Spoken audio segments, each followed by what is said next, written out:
Mango ফিলিংটা ready করছি, একটা বাসার জন্য কেক বানাবো। তো এটা ছিল আমার ভাই ভাবির অ্যানিভার্সারি উপলক্ষে। তো কেকটা আমি যেহেতু বাসার জন্য করব, সেহেতু আমি ভাবলাম যে আমের সিজন, তাহলে আম দিয়েই একটা কেক করা যাক। তো আমি সেটার জন্য ফিলিংটা রেডি করে নিচ্ছি। এখানে আমি আম কেটে নিয়েছি, আবার কিছু আম আমি ম্যাশ করেও নিয়েছি। আর এখানে হচ্ছে কর্নফ্লাওয়ার আমি অল্প একটু দিয়েছি, যাতে খুব বেশি স্টিকি না হয়। তো কর্নফ্লাওয়ারটা পানিতে গুলায় দেন আমি আম আর চিনি আমি প্রথমেই মিক্সড করে দেন চুলায় বসাইছি, তারপরে আমি কর্নফ্লাওয়ারটা দিয়ে দিব। তো কর্নফ্লাওয়ারটা আমি এই পর্যায়ে এসে দিয়ে দিচ্ছি। আর আমি খুব অল্প থিকনেস চাচ্ছিলাম, মানে খুব যে বেশি হয়ে যাবে এরকম চাচ্ছি না আমি। তো আমি সেই জন্য অল্প একটু কর্নফ্লাওয়ার দিয়েছি। আর এখানে আমি 200 গ্রামের মতো আম নিয়েছিলাম।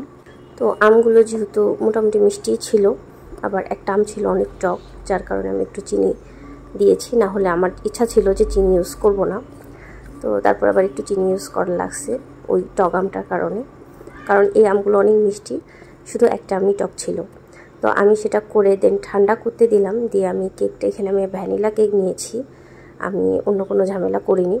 আমি কোনো এসেন্স ইউজ করা পছন্দ করি না, যার কারণে আমি ভ্যানিলা কেকটাই রেখেছি, যে ম্যাঙ্গো এসেন্স দিয়ে ম্যাঙ্গো কেক করবো, এটা আমার আসলে ভালো লাগে। তো ভ্যানিলা কেকের মধ্যেই কিন্তু বেশ ভালো লাগবে যদি ফিলিংটা খুব সুন্দরভাবে রেডি করা থাকে।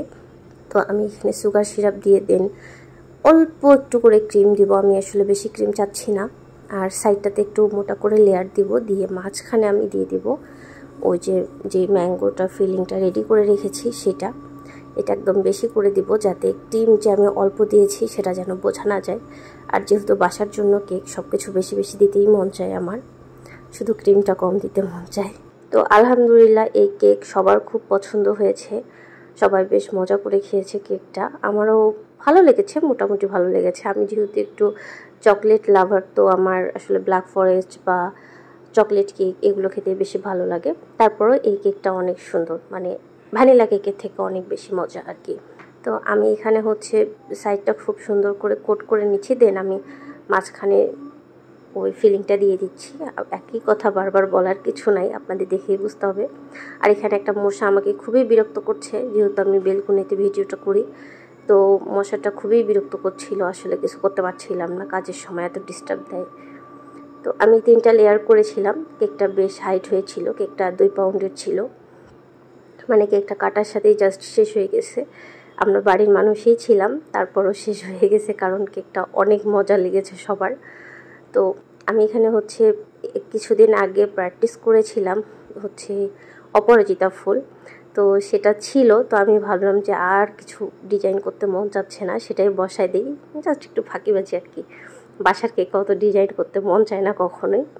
তো ফুলটা দিয়ে বেশ ভালো লাগছিল, যাদের জন্য করেছিলাম তারাও কেকটা খুব পছন্দ করেছে। আর এই হচ্ছে কেকের ভেতরের লুক, জাস্ট ইয়ামি একটা লুক দিচ্ছিল, মানে কোনো ক্রিম নাই, জাস্ট আমের ফিলিংটা দিয়েই কেকটা। কেমন লাগলো অবশ্যই জানাবেন। কেক অ্যান্ড ফানের সঙ্গেই থাকবেন। ধন্যবাদ। আসসালামু আলাইকুম।